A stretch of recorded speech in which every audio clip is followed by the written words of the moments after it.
عليك يا أستاذ. نقول بسم الله والصلاة والسلام على رسول الله، أما بعد.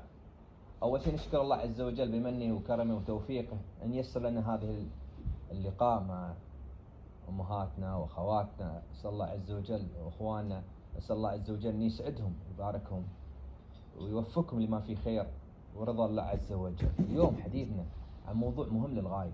نتكلم اليوم عن أسرة مستقرة. كيف تكون الأسرة مستقرة؟ بناءنا أصلا بالأصل لو نحن بحثنا وجودنا في الحياة هذه هي أسر، مثل ما بدأت بقصة آدم عليه السلام مع حواء عليه السلام، كذلك قصتهم ثم انتقالهم من أنبيائنا وتربيتهم أبنائهم بالبداية، ومنهم فيه الخير ومنهم فيه الشر ومن توجيهاتهم، كذلك تبعها الأنبياء من بعدهم إلى وصل للنبي صلى الله عليه وسلم، حتى يزرع لنا النبي صلى الله عليه وسلم أمور مهمة في استقرار هذه الأسر. النبي صلى الله عليه وسلم حتى في مسألة أن تكون الأسرة مستقرة أمر في أن يحسن اختيار الزوج لزوجته والزوجة تختار الزوج، وحط لهم ركائز معينة في مسألة استقرار الأسرة. ليش؟ لأن الأصل في حياة الإنسان أن تكون أسرة سعيدة. الأصل أن تكون في حياة الإنسان أسرة سعيدة.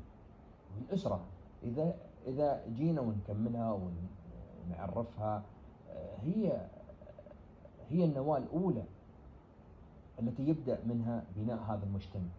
لو جينا نحن نتكلم عن أول مجتمع إسلامي هو أول مجتمع إنساني هو آدم عليه السلام، كذلك المجتمعات اللي نحن اليوم نعيش فيها هو مجتمع دولة الإمارات العربية المتحدة. هي الركيزة الأولى لبناء أي مجتمع. يعني نحن اليوم نتكلم، إذا كنا نتكلم عن أسرة أحمد الصحاري أو أسرة فلان من الناس، هي أسرة مستقرة. لازم تكون الأسرة مستقرة حتى تستقر الأوطان، حتى تستقر البلدان. أبونا الشيخ زايد الله يغفر له ويرحمه، لو إينا في أول قصته في بناء هذا المجتمع، مجتمع دولة الإمارات العربية المتحدة، باتفاق بين الشيخ زايد وراشد أن يبنون هذا المجتمع، مجتمع دولة الإمارات العربية المتحدة. وتشوف أول ما ركز فيه الشيخ زايد في قصتها وتفاصيلها، ركز كيف يستوطن أهل البادية. لأن كانت أهل الإمارات منهم الساحل، منهم أهل الجبال، من أهل البادية، كيف يتنقلون من منطقة إلى منطقة يبحثون عن حلالهم والماء، يبحثون عن الأشياء. كيف يستقر هذا الإنسان حتى ممكن تتكون هذه الدولة. وتشوف بنى لنا المدارس وبنى لنا البيوت وبنى لنا أشياء كثيرة حتى يستقر هذا الإنسان. حتى الشباب اللي كانوا والرجال اللي كانوا برا البلدان، اللي كانوا مسافرين في الكويت أو كانوا مسافرين إلى البحرين، رجعوا الإمارات حتى يستقروا بوظائف. كل هذا من أجل بناء مجتمع دولة الإمارات العربية المتحدة. ولكن اليوم إذا تكلمنا عن الاستقرار الأسري لا يعني فقط غياب المشكلات، لا، المشكلات حاصلة. إذا كنا عن استقرار الأسرة معناته انعدم أي تفاصيل المشاكل. لا، شوفوا لو أنا ذكرت لكم في موضوع أول قصة آدم عليه السلام، هي أبو البشرية. يشوفون مع أن تربية أبنائه نفس التربية، ولكن طلع منهم واحد رجل خير واحد شر. ليش؟ الولد منهم قابيل أو هابيل وسوس له الشيطان وزين له الحياة. في واحد عرف كيف يتصرف مع وسوسة الشيطان، والثاني ما عرف كيف يتصرف مع وسوسة الشيطان. هذا دور الأب يعني كذلك أبونا آدم قام في هذا الدور، ولكن هذه رسالة ربانية من الله للبشرية. يبقى الخير والشر موجود وحاصل إلى يوم القيامة، ولكن كيف نخفف هذا الشر إذا كانت وجدت، أو حل المشاكل. عشان كذا أحيانا تعرض لنا مشاكل كثيرة وقضايا كثيرة حلها بسيط، ولكن اللي يصعب الأمر الأسرة. وين البحث عن الأسرة المستقرة؟ إذا استقرت الأسرة استقر الأبناء، إذا استقر الأبناء استقر المجتمع. هذا اللي نبحث عنه. العيان اليوم في أسرة غير الأسرة البيت. اليوم أسرة مدرسية، وكذلك أسرة بالفريج أو منطقة أو قبيلة، أو أسرة الدولة وأسرة العالم الإسلامي والعالم العربي والعالم كله. هذه كلها مجموعة كلها بعض مترابطة بسلسلة واحدة. إذا انفصلت السلسلة انفصلت كلها. عشان تكون بنية قوائمة على يعني تكون هذا المفهوم، مفهوم أسرة مستقرة، لازم يكون في تواصل فعال بيني وبين عيالي. اشوف الاشياء اللي ناقصه عيالي كيف اتواصل معاهم. اخطا ولدي او اخطا ولدي اللي كثير من الناس تشتكي تقول لنا يا اخي قانون حقوق الطفل ضدنا. لا والله مش ضدكم. قانون حقوق الطفل يحمي الطفل، مش ابنائكم. انا نعرف ان مهتمين في ابنائكم، ولكن بعض الاسر مش مهتمين في ابنائهم. يعني في بعض الاسر ما يكتبون كيف تحتاجون ان تكون مستقره الاسره، وهم اصلا ما يسجلون عيالهم في الجنسيه والاقامه، او ما يسجلون انهم مواليد ان ابن ام ولد. في بعض الاسر وصلت الدرجه لهذه الدرجه. في بعض الاسر ما مهتمين في تربيه ابنائهم. في بعض الاسر ما يسجل ابنه في التعليم. في بعض الاسر انا من قريب يعني الموضوع قريب جدا، ان بعض الاسر في احدى المدارس تصلوا حق المدرسه السلام عليكم لا تطعمون عيالي. ليش كيف ما نطعم عيالكم؟ اصلا هذا قانون دوله الامارات العربيه المتحده، امر من رئيس الدوله في التطعيمات، تطعيم شلل الاطفال او غيرها من الاشياء. هذا مصلحه ابنك او مصلحه بنتك. كيف تعارضين؟ من حقوق الطفل الاماراتي انه يحصل على تطعيمات. هذه من الامور المهمه اللي نلاحظها. تواصل فعال مين اليوم؟ الكل وقع على وثيقه اللي ارسلتها بعض المدارس وزاره التربيه والتعليم. هذه كلها عشان تكون تواصل فعال بينكم، فعال بينكم بين اداره المدارس. للاسف كثير منا ينسى هذا الجانب حتى تكون اسره مستقره. انا اضرب لكم الامثله ان شاء الله خلال محاضرتي في تفاصيلها، ولكن نركز في ركيزه معينه او موضوع مهم للغايه. مستوى النجاح في حياه الانسان في الدنيا والآخرة هي مفهومة للأسرة. أنا اليوم أسعد أن يكون ولدي سعيد. مثلا النبي صلى الله عليه وسلم حتى أن بعد موتي لازم نحرص لأمر عظيم جدا للغاية حتى تكون أسرة مستقرة لعيالي. هي تربيتي لعيالي، هي نقل جيل عن جيل. شوفوا حديث النبي صلى الله عليه وسلم، يقول النبي صلى الله عليه وسلم ينقطع عمل ابن آدم كله إلا من ثلاث. وذكر النبي صلى الله عليه وسلم ولد صالح يدعو له. كيف يكون ولد صالح وأسرة مش مستقرة؟ كيف؟ حتى لأنه يدعي لي ولدي الله يغفر لأبوي، الله يرحم لأبوي، الله يرحم أمي، الله يغفر لأمي. النبي صلى الله عليه وسلم حتى ركز في ركائز عينيه كثيرة في مسألة أمك ثم أمك ثم أمك ثم أبوك. أمر مهم للغاية. والنبي صلى الله عليه وسلم يقول كلكم راع وكلكم مسؤول عن رعيته. ثم فصل تفصيل حتى الزوج والزوجة، حتى العامل الموظف اللي يشتغل مسؤول عن رعيته في جميع أموره. هذا لازم نزرعها في عيالنا، لازم نبنيه في عيالنا. حتى رب العالمين وجعل، يقول الله عز وجل ومن آيات خلق لكم من أنفسكم أزواجا لتسكنوا إليها وجعل بينكم مودة ورحمة. كيف تكون أسرة مستقرة إذا ما كان فيها مودة ورحمة؟ هذه الآية تبين أن الزوج أو الزواج في الإسلام ليس فقط عقد شرعي بين الرجل والمرأة، لا، بل هو تعدى هي مسألة العقد الشرعي، بل هو علاقة تسوده المودة والرحمة، تعبر عن علاقة قوية داخل الإنسان بينه وبين زوجته. للأسف يحاولون بعد مشاهير التواصل الاجتماعي ترويج أو قنوات أو تلفزيون نغتر فيهم، نظن أنهم أكمل ناس، ولكن لو رجعنا حقيقتهم أنهم أقل الناس ونحن أخير عنهم. يبنون أن سافر المكان الفلاني وطلع المكان الفلاني، تجي مشاكل عندنا توصل المرأة عندنا تطلب المرأة الطلاق.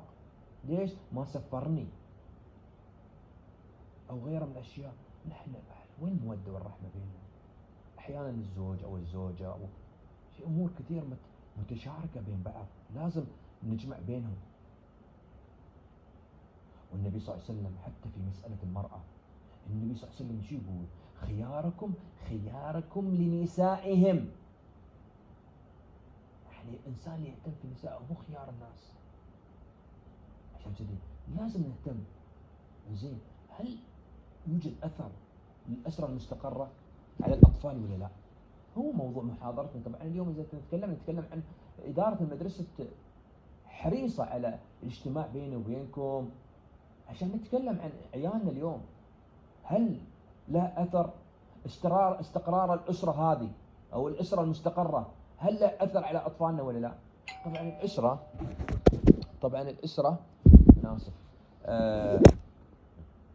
طبعا الأسرة المستقرة توفر بيئة التي يزدهر فيها الأطفال. عندما يعيش الطفل هذا في بيئة يسودها الهدوء النفسي والمحبة وتمليها الاحترام، فإنها تعكس على سلوكيات وعلاقته في المجتمع. بمعنى أن اليوم أنا أقول حق ولدي الكلمات الجميلة، لو سمحت محمد سوي، أو أني أحرص عليه على الصلاة أو الكلمات الجيدة، هذه تطلع الولد فيه لها أثر في المجتمع. أو أني أنا أضرب لكم مثل واعذروني فيه، أن الأم تجي ولدها أخطأ يا ابن أو تشل النعال وتضربه بالوجه. يعني أحد المدارس مرة تشتكي أن الولد يصفع الطلاب بنعاله، بعد ما ترجع للقضية الأم إذا غضبت على ولدها شلت النعال تصفع الابن بوجهها. الابن يقلد، تمثل بالكرام إن لم تكن مثلهم، إن التشبه بالكرام فلاح، نشبه عيال خلي عيالنا يتمثلون بأهل الكرم. عشان كذا نحن قدوة لعيالنا. ان الشاعر شو يقول؟ مشى الطاووس يوما بافتخار وقلد هذه المشية بنوه. طاووس تعرفونه كيف يمشي، يتفاخر، وقلد هذه المشية عياله. مشى الطاووس يوما بافتخار فقلد مشيته بنوه. قال الطاووس يقول حق عياله، قال لما تختالون؟ ليش انتم تختالون؟ قالوا عياله مشيت ونحن بمشيتك مقلدوه وينشئ ناشئ المثليان فينا بما عودوه أبوه. شو عودنا أمه وأبوه يطبق عليه. عشان كذي هل له أثر؟ لها أثر. الكلمات اللي تصدر من عيالنا احنا المسؤولين عنها. التصرفات اللي تصدر عن عيالنا نحن المسؤولين عنها. ولا تلومون ان انسان يقول ان ما ربوك، ارضي واستانس لانك انت تعكس.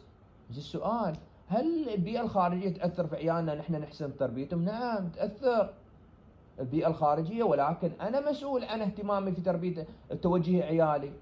لا نخلي عيالي يختارون أصدقائهم بروحهم. كيف تبون تستقر الأسرة أن ولدي يختار صديق عن طريق الإنترنت ولا عنده خبر، وبنتي تتعرف على شخص على الإنترنت أو شخصيات على الإنترنت وما تعرف الشركات؟ أنا هل سألت نفسي يوم من الأيام مريوم منو صديقتك؟ عايشة منو صديقتك؟ عشان أعرف توجهات بنتي. لأن نحن نعيش أو البشر بشكل عام يمشي من مرحلة نمو. المرحلة النمو هذه في أحيانا أنت توجهين، أحيانا الأم توجه، أحيانا الأب يوجه، وأحيانا توصل لعمر 6 سنوات أو ل 12 سنة أو ل 18 سنة يوجه شخص ثاني خارج وما يسمع كلامك، ما يسمع كلام الأم ولا يسمع كلام الأب، لأن لازم يسمعون رئيس المجموعة اللي وياهم الزعيم مالهم هو اللي يوجههم. متى يكون دوري أنا هني؟ عشان كذي أنا لازم أحرص أن يكون عيالي منو يصاحب. قل لي من تصاحب أقول لك من أنت. قولوا عيالكم من يصاحب، اعرفوا سلوكيات عيالكم. عشان كذي دورنا مهم في هذا الموضوع، في التأثير على هذا السلوك الإنسان، تأثير على استقرار هذه الأسرة. لو رجعنا كثير من السلوكيات أحيانا تصدر من بعض الأمهات. نقطة مهمة للغاية أخاف أنساها يد في بالي في مسألة تربية الأبناء. إذا كانت الأم احرصي انك ما تخبين شيء عن زوجك ابدا، حتى لو غلطت البنت. لان نحن مثل السلك الكهرباء، مثل السلك الكهرباء بدون كيبل نقطتين ما يشتغل اي ليت ابدا، ما يشتغل الاضاءة. نحن نضيء الطريق لعيالنا، انا يعني الزوج والزوجة يشاركون مع في تيار كهربائي واحد عشان تضيء اللمبة هذه. اذا انا حاولت اني اقطع الليت يبند يشتغل، احيانا يبند يفصل، اذا بند يشتغل يفصل يخترب. وهذا اللي يصير في ابنائنا. لازم نوجه عيالنا ونقولهم، ولازم اقول له، ما اقول له اني اخبي اسكت ابوياك ابوكم اسكتوا عنه، اسكتوا ليش لا يسمعنا. الموضوع حساس يحتاج صرامة من الاب في موضوع أن تكون أسرة مستقرة في توجيه وإرشاد، المشاركة في بين الزوج وزوجته في توجيه أبنائه شيء مهم للغاية. أصبح الزوج خاصة يعذرون الأزواج يجلسون على التليفون ولا خص منه هي المسؤول عن التربية. لا لا لا لا, لا. أنت مسؤول، حتى لو قدر الله إمساكا بمعروف أو تسريع بإحسان، حتى لو صار طلاق مسؤول. تعجبني أسرة من الأسر اللهم لك الحمد صار الانفصال بينهم، ولكن عندما تحتاج المرأة تحتاج الأب يكون موجود، تواصلوا معه، تتصل، تعال يربي يوجه عياله لأن يحتاج. أما إذا نحن أعطينا فاصل بينه بين الأب والزوج، أعطيكم قصة. يا يوم من الأيام واحد من الشباب جاب عيال الثلاثة، بنتين وولد. السلام عليكم. وعليكم السلام. نحن عيالي يبغوا يفتحون بلاغ. شو يفتحون بلاغ لمن؟ يفتحون بلاغ لأمهم. شو السالفة؟ يبغون يتبرون من أمهم. ليش؟ شو صاير؟ كذا. عيالنا يقولون هي نبغى نفتح بلاغ لأمنا. بعد ما فصلناهم وجلسنا معاهم وتكلمنا معاهم، صار الأب هو يعني سبة إن يعاقب الأم إنها تزوجت زوج ثاني شو السالفة؟ إذا أنت ما تعرف هي شخص ثاني، انت بتفسد عيالك. انت حين تعلم عيالك شو تخليه، شو تنظر لمستقبل عيالك اذا انت بالبدايه تدخلهم مراكز شرطه او انك انت توجههم توجيه سلبي ضد امهم تبقي امهم غصبا عليك، رضيت ولا ما رضيت؟ قال انا دارس ماجستير وانت دارس ماجستير، خير يا طير. مع ان كلمه خير يا طير ما تصلح نقولها، ولكن اقول لك يعني شو انت شو يعني لازم نتكاتف. عشان كذي الله عز وجل قال امساكا بمعروف او تسريع باحسان، لان تاثر في عيالنا، تاثر هذا الاسلوب على الاستقرار على اطفالنا. عشان كذي نحاول نعيش، تكون الاسره مستوفير بيئه يعني يزيد فيها الطفل عندما يشعر هذا في بيئه يسود الهدوء، قلنا يسود الهدوء النفسي، وطبعا فيها مليء في المحبة والاحترام. هذا يعكس كله على سلوك ولدي وعلاقته في المجتمع. كذلك أداء الدراسي اللي تعاني فيه بعض المدارس. سألوا معلماتنا منو أكثر ناس تعاني فيها في تسرب أصوات عيالنا؟ شو أكثر سلوكيات شريرة تصدر من؟ اسألوه ليش؟ عشان تعرف ان كيف تكون العلاقة في مستقبل عيالنا سليمة وغير سليمة. هل له أثر نفسي في جانب يعني هذا الاستقرار الأسري هل له جانب نفسي لأطفالنا ولا لا؟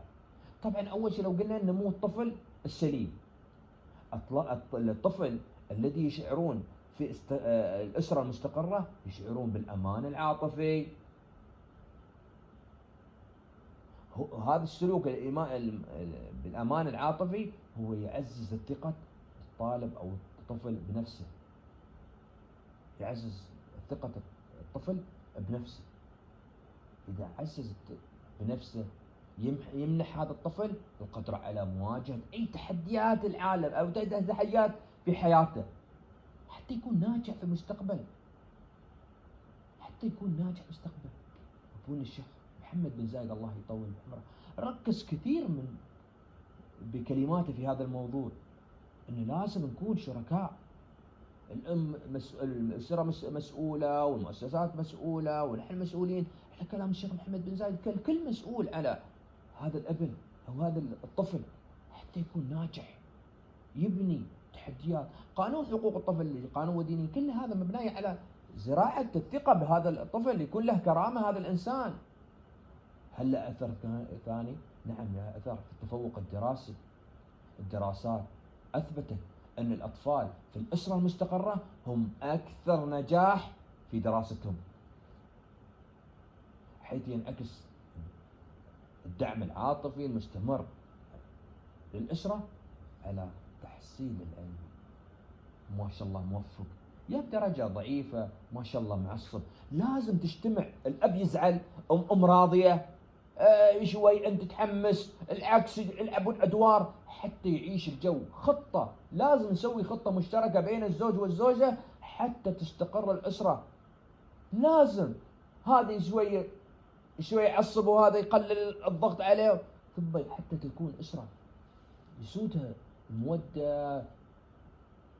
حتى يلجأ أطفالنا يلجؤون لنا أحيانا عيالنا يضربهم الهواء مثل السفينة. عفوا دكتور. هلا والله. الحين الصوت وين انقطع الصوت الحين ولا قبل؟ الحين رجع الصوت حتى العرض باختفاء. اعذرونا والله ما انتبهت للميكروفون انا. انزين ان شاء الله يكون ضمن محاضرتنا اذا انقطع الصوت يا ليت تنبهوني سبت انا اكون اشوفه. انزين السؤال ممكن نساله او نطرحه، كيف يمكن تحقيق الاستقرار الاسري؟ اول شيء الاحترام المتبادل بين الزوجين. احترام الزوجين هو اساس الذي يقوم عليه استقرار اي اسره من الاسر. فالعلاقه بين الاب والام هي على اساس الموده والرحمه اللي ذكرناها، يبني استقرار لهذا الابن، بناء هذا الانسان، لانه ياخذ انطباع سلوكياته تصرفاته وحركاته كله من ابه، يعني يقلد. اليوم ابن المحاكاه في بدايه العمر كله بالمحاكاه، ثم يطلع ليش يقلدني بشكله، كيف حركاته، كيف حركه صوته وحركه اسلوبه، كيف اطباعه، ياخذ الاطباع كلها اخذها. اذا انا ما زرعت لها الاطباع وياخذ الاطباع، انا اعذروني على كلمه ان نحن نركز عيالنا اسكت خذ الايباد يلا اسكت بس فكنا من صدعتك. زين الايباد هم اللي يعطونا الاسره الفلانيه. انا ما بذكر لكم الاسر في برامج اليوتيوب، قناه فلانه وقناه فلان وقناه فلان وقناه فلان اللي يزرعون السلوكيات في عيالنا. اي سلوكيات انه واجب الابن. اعطيكم مثل لهذا الموضوع لاني ما ابي اتشعب بالفكره حتى نوصل لفكره معينه. يعني مره من الايام ودائما اذكرها ان احد الامهات كانت طالعه للجلسه من الجلسات اللي تجلس فيها برا البيت، مسوي جلسه كذا خيمه. طلعت واللي شافت للاسف بنتها وولد جيرانهم من غير ملابس. تخيلوا وهو طلاب روضه. تخبلت الام نشعها شعرها وتصارخ وتضرب ودنيا. زين تعالوا شو سببها؟ وين المشكله؟ لازم نحل المشكله هنا، لا تتعاقب المشكله نحن نعاقب، ترى نحن ما علمنا. لازم يعرف ان الخطا خطا. هو يروح بيتعلمون، لا ما يتعلم الانسان، ما يتعلم. لازم نعرف الانسان ان هذا خطا وهذا صح حتى يعيش استقرار اسري، او يعيش الانسان يفهم ان الاتصال وين اللي خطأت فيه. الام بعد ما بحثنا في الموضوع اكتشفنا ان بين الجيران امه ما حطت فقط مش بس الحين اي استقرار. اذا كانت خبرت الزوج والزوج بين الجيران تضاربوا دنيا، وين استقرار؟ حتى مجتمع تفتت بسبب الموضوع. شو انا بس ما قدرت اني احط علامه موافق على اليوتيوب، لا يعرض لابنائنا مشاهد اللي فيها كذا كذا. اني هل انا حريصه؟ هذه مثل هاي النقاط البسيطة جدا تنعكس على استقراري، استقرار أسرتي، وتبادل احترام بيني وبين زوجي، تبادل احترام بيني وبين أختي وعمتي وخالاتي. هذا اللي صاير. ترى أحيانا بين الأسرة تتفتت، يعني بنت خالة بنت عم وش سبب هذا الموضوع؟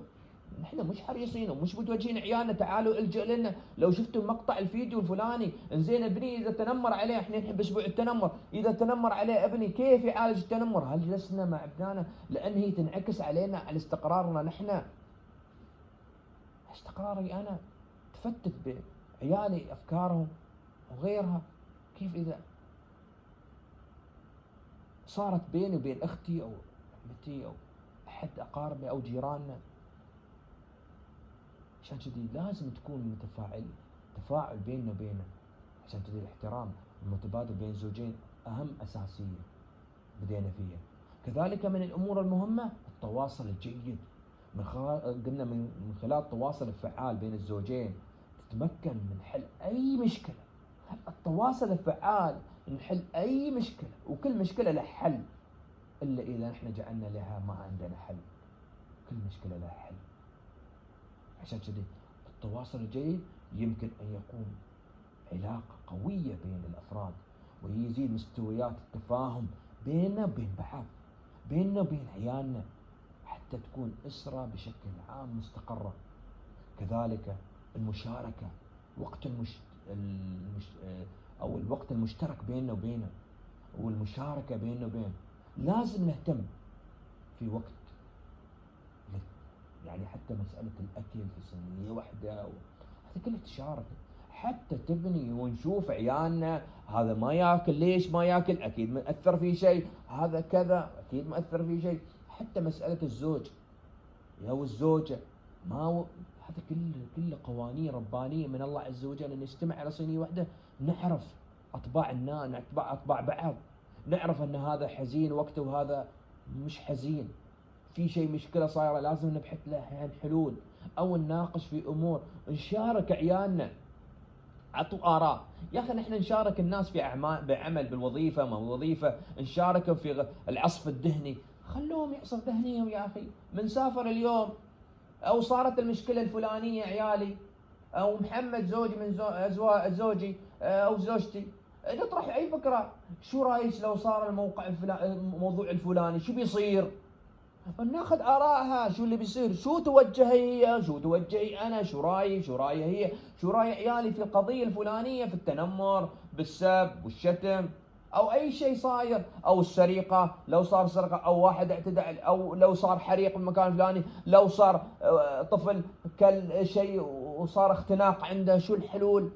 هذه كلها إذا بنيناها بالتواصل الجيد بنينا أسرة مستقرة.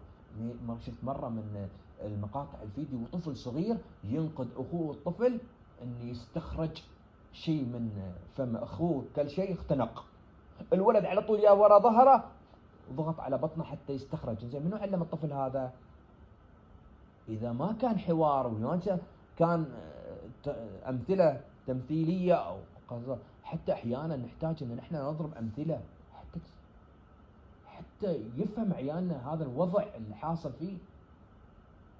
إذا كان فعلا عندنا قضية حقيقية نشارك إيجابياته مع عيالنا، ونشارك إيجابياته ونبتعد عن السلبيات، عشان يحقق التوازن بين الحياة المهنية والعائلية. أحيانا لأن قضايا في الدوام أحيانا يدخلها الواحد في بيته، شو سوينا الموضوع الفلاني وموضوع فلاني، أو واحدة تتكلم عني صار في أحيانا في بعض الكلمات أو بعض المواقف يزعل الشخص الثاني، الطرف الثاني.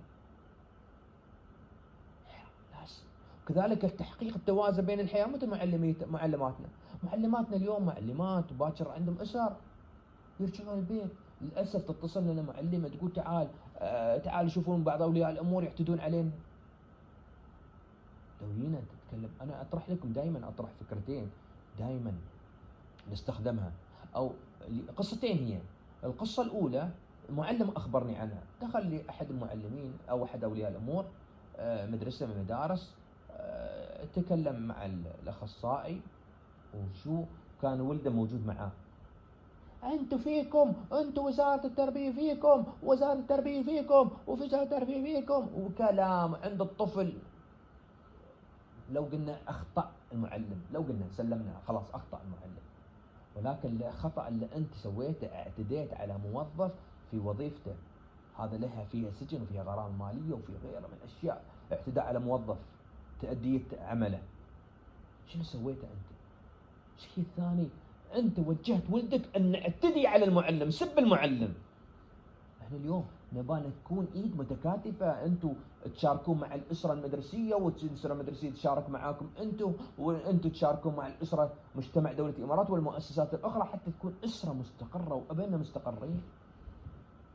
القصه الثانيه ربيعي حمد ربيعي، احد المعلمين اخطا، ولكن ولد حمد عبد الله يتحمل مسؤوليه. صار مع صديق من اصدقاء الشخص هذا يسوي مشاكل، وجالسين في زاويه من الزوايا في الصف، سوى حركه ما اقدر اقول لكم اياها، عيب. هذا صديق عبد الله سوى حركه مو بعيب، هذا كان ورا عبد الله. المعلم الحركه مو بعيب، عيب قويه يعني. المعلم التفت لورا قال منو سوى الصوت؟ صديق عبد الله اشر لمنو؟ لعبد الله، قال عبد الله اللي سوى الحركه. ياك المعلم على طول الكلمه قويه، قوية قوية. تخيل أنا أقول لكم كلمة، ياك المعلم بدون شعور ضرب عبد الله. طبعا عبد الله صار لأبوه، اشتكى لأبوه. شو السالفة؟ قال له ضربني وكذا. اكتشف بعدين المعلم ان الولد اللي ضربته غلط. هو الغلط من؟ صديق اللي ورا عبد الله، صديق عبد الله. المهم يا صديقي حمد وعنده عبد الله، ياك المدرسة، ياك المعلم مكسور، يعني يعرف انه هو غلطان، يعني غلطان خلاص، ياك ومكسور. انا اسف انا اسف. قال شو؟ قال حمد، قال حق ولد عبد الله برا برا، اطلع برا، يلا ترياني برا. مو معصب على عبد الله عشان يطلع عبد الله من المكان. طلع الحين قال له تعال تعال سيدي. قال شو تسوي انت؟ قال لي شو؟ انا غلطان سامحني والله ما كنت قاصد عبد الله. قال له اللي سويته انت اكثر من اللي سواه عبد الله، سويته بعبد الله. لو تضرب عبد الله ما عندي مشكله، ولكن انت اللي سويته غلط، انت تكسر نفسك عند عبد الله. انا ابغى معلم يعلم، مش ابغى معلم مكسور عند عياله. شوف كيف تعامل ابو عبد الحمد مع هذاك الشخص. الخطا خطا، حاصل حاصل، ولكن وين علاجه؟ وين حل المشكله؟ عشان كذا واجب علينا نلجا لاداره المدرسه. اخطا ابني ولا ما اخطا ابني، نرجع اداره المدرسه، السلام عليكم. وعليكم السلام، اللي صار كذا، الموقف الفلاني. ما نصير منفعلين ونبين الضارب والخلق الله. يعني احد المدرات، احد امهات رفعت ايده، انتم سبيتونا وغلطنونا. نقول نحن الشرطه غلطنا عليكم. قال هي قلتوا عن بنتي. قلنا عن بنتك هذا اللفظ. قال هي تكلمتوا عن بنتي. قلنا اسمها. قال لا انتوا قلتوا اشياء في بنتها، تنشر صور عن طريق الانستغرام. يعني ما انت الوحيده بنتك اللي تنشر برامج على الانستغرام. شو السالفه؟ يعني كيف تفهم؟ الحين انت تهجمتي علي كمحاضره وتهجمتي على ولي امر. انت الحين بدل ما الحين وبنته وياها، زين الحين شو تسوي انت؟ انت هجموا، يعني لو صار شيء هجموا للشرطه وهجموا للمعلمات واداره المدرسه، هدول عادي بدون شعور. احيانا انا معصبه، هي انا معصب، ولكن لازم اكون واعي. هذا كله من اجل عيالي. اذا اعصب الزوج، يعني مره من الايام اذكر لكم قصه. انا ودي ما ابغى اتشعب، مشكلتي انا اذكر لكم الاحداث اتشعب فيها واخاف اني يضيع الموضوع المحاضره الاصليه. احد المرات طاهت طفله في المدرسه في الباص، سبت المشرفه، غضبت على المشرفه اخطأت عليها، ضربتها. المهم نزلت الطالبه صارت لامها. اليوم الثاني الصباح الام اخواتها وجيرانهم كلهم واقفين الباص، ووصل الباص وينزلون المشرفه من داخل الباص ويضربونها ضرب الماشي. روحت جات المشرفه المدرسه قالت له صدق البنايه قالت لي كلمه الفلانيه، كلمه عيب عيب عيب عيب ان اقول لكم اياها، كلمه لو ما تنقال. زين وليش ما هذا؟ قالت لي والله انا اخطات وقلت ولا صار. زين الحين يصير خلاص اشتكي للشرطه. صار اعتدوا عليها. صار لنا الزوج سامحنا، وهذا دائما سبب لي مشاكل وصار تتضارب خلق الله وغيره من الاشياء. هذه كلها ويا تروح ركزت ويانا مركز الشرطه، وانت بتضارب مركز الشرطه. ليش؟ هو انت هي سبت بنتي. انت شو تسوي؟ انت اعتديت عليها، انت خذيتي حقك عينه، خذيتي اكثر من حقك وزياده بعد، وهي تطلب الحقوق منك عينه. وبعدين صار مشاكل بين الزوج والزوجه، ووسع الدائره صارت كبيره، مع ان كانت حلها بسيط جدا. اخطات اداره المدرسه، اخطات بحقوقك. والحلول احيانا نبحث بالمعقول. لا يظن الانسان انه بيجيبون لنا شيء من شيء. حلول ان انا احصل كرامه لهذا الانسان او الطفله، حلول معينه حقيقيه بالامر الواقع محطوطه.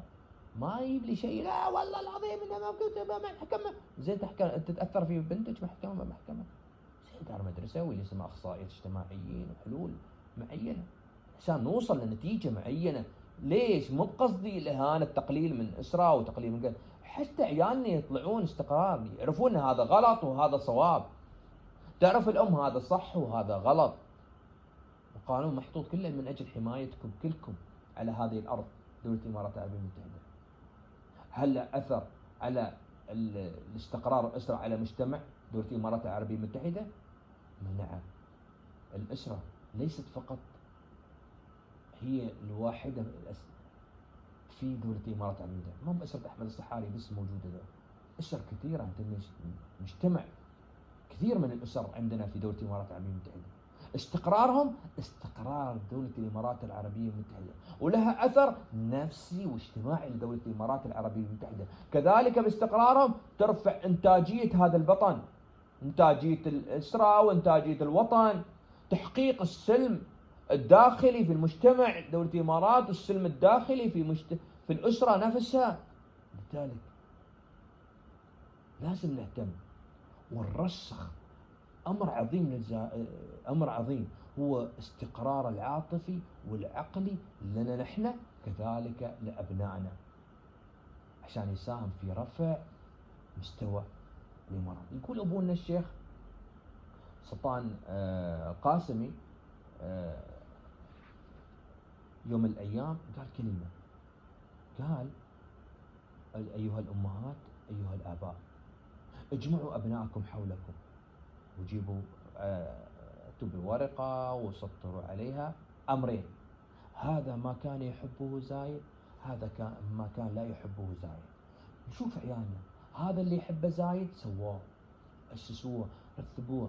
شو ما كان يحبه زايد اكتبوها وخلوها في صندوق وخلوها دستور لكم. انتم كذلك بالأسرة عندكم، شو اللي يحب الأب، شو يحب الأم، شو يحب ديننا، شو يحب وطننا، حتى نعلم عيالنا ونرسخ عيالنا ونوجه عيالنا حتى تكون عندهم قواعد ثابتة يمشون عليها، عشان يكون أسرة مستقرة، يكون مجتمع مستقر، وتكون دولة الإمارات العربية المتحدة من أفضل دول العالم. في ختام أؤكد على أن استقرار الأسرة ليست مجرد حاجة للأبناء فقط، بل هي أداة لبناء جيل يمكن يملك القدرة على النجاح والتفوق في جميع جوانب الحياة، من خلال توفير الحب والاحترام والتفاهم والتسامح والمودة والمحبة داخل الأسرة وخارج الأسرة. تسهم في بناء فرد قوي. كان الأسرة أفراد قويين في الأسرة، أو الشخص هذا إذا كان في مجتمع في أي مكان يكون قوي، بنت أو ولد، لازم يزرع الثقة بنفسه. الشخص هذا لازم نبين لعيالنا الثقة، تزرع الثقة فيه، رضا بربه، رضا بدينه، رضا بعاداته وتقاليده، نزرع فيهم زرع حتى نعمل جميعا على توفير بيئة أسرة مستقرة لأبنائنا، وترسيخ أهم نقطة القيم. أبونا الشيخ محمد بن زايد الله يطول عمره ركز كل مرة في قيم. كلمته في أول عام دراسة جديد ذكر: عيالي عليكم بالقيم، عيالي عليكم بالقيم والعادات والتقاليد. ليش هذه كلها؟ عشان يزرع فينا. أبونا الشيخ خليفة الله يغفر له ويرحمه يوم من الأيام ذكر أمر حلو وكلام جميل جدا، قال: الأسرة هي الأساس في بناء مجتمع، واهتمام بها هو أساس في بناء مستقبل أفضل للأجيال. أسأل الله عز وجل بمنه وكرمه وتوفيقه أن يرزقكم ذرية صالحة، ويرزقكم الاستقرار، ويجعل لكم أبناء، ويجعل لكم استقرار في بيتكم، في حياتكم، في أموركم. وهذا اللي عندي، أسأل الله عز وجل بمنه وكرمه وتوفيقه أن يوفقنا وإياكم بكل خير يا رب. وهذا اللي حاولنا نجمع فيه نتكلم فيه. كذلك يمكن إدارة النزاعات ممكن نحن ما ذكرناها في إدارة النزاعات. إدارة النزاعات أمر مهم للغاية، هي مسألة كيف نحن ندير هذا النزاع. كان النزاع بين الزوج والزوجة لازم تديرونها، الحل عندكم، هي مؤثرة بعيالكم، مؤثرة في استقراركم، مؤثرة في استقراركم. اليوم وأنا سار الدوام سمعت مقطع جميل جدا لأخت تتكلم في المقطع. يقول الأخت، يقول: لا يغرنكم أو لا يغركم أخواتنا يعني تطلبون الطلاق من يعني الزوج، تكونين مع زوج صح اني يحترمني ويحترم المودة بينه، حتى لو كان ما عنده فلوس أخير لك أن تكونين تطلبين الطلاق، لأن بعد الطلاق حياة ما تعرفين كيف مصاريف، تعامل تعامل اكل وغيرها من المصاريف اللي هو المفروض ان يشرف عليها هذا الزوج، وغيرها من الاشياء. عشان كذي احيانا اداره النزاعات حلو للغايه. مثل ما ذكرت لكم القصه، احد الامهات هي صار الطلاق مساكن بالمعروف وتسوي حلال، ولكن تعال فلان وقت فلان عيالك كذا، تعال وجه، تعال ارشد، تعال وجه. يصير هذا اللي يبقون عياله. في بعض الاسر شو يسوون؟ إدارة النزاعات بينهم، والله العظيم ما تشوف عيالك إلا بمركز الشرطة. سلامات سلامات. رؤية أبوي الأب يشوف عياله حق واجب عليه، وواجب عليك أن تخلينه يشوف عياله. لا والله ما يشوفه إلا بمركز الشرطة. ترى لا تعودين عيالك مركز الشرطة. خلي يا اخي يجلس ببيت، خليه يجلس معاك، يجلس يعني في مول من مولات، بيت ابوه، بيت امه، بيت ابوك، بيت امك، اي شيء. اما ان ندخل عيالنا في مراكز الشرطه واماكن ونبين لهم النزاعات، والله العظيم لا تقبل هديه منه، والله العظيم لو يبكي. لو تسمعون القصص اللي عندنا يشيب راسكم منه. سلامات، اجر وعافيه. يا اخي ما حبيت، الله بيرزقك خيره، ما صار بينكم مودة وتلاحم، خلاص الأمور طيبة إن شاء الله والحياة تمشي، والله بيرزقك خير منه، والله بيرزقها خير منك، الله أعلم شو اللي كاتب لنا الله. عشان كذي نحن نحتاج أن تكون أسرة مستقرة. وركزت في عيالنا لأني أنا أتكلم في إدارة مدرسة وحريصين. أنا أشكر إدارة المدرسة دائما مهتمة في عيالكم. عندنا محاضرات تواصل بيننا وبين إدارة المدرسة في مسألة إعطانا محاضرات عن التنمر أو محاضرات احترام تقنية المعلومات.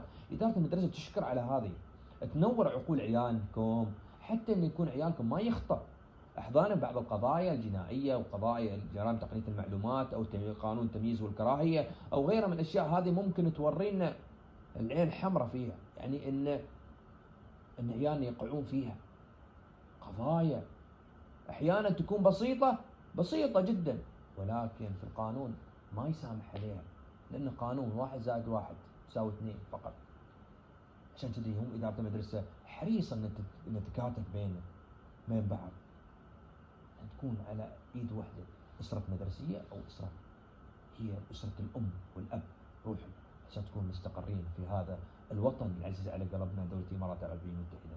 اعذرونا والله يسعدكم ويوفقكم لكل خير يا رب. معلم تشاركين شيء؟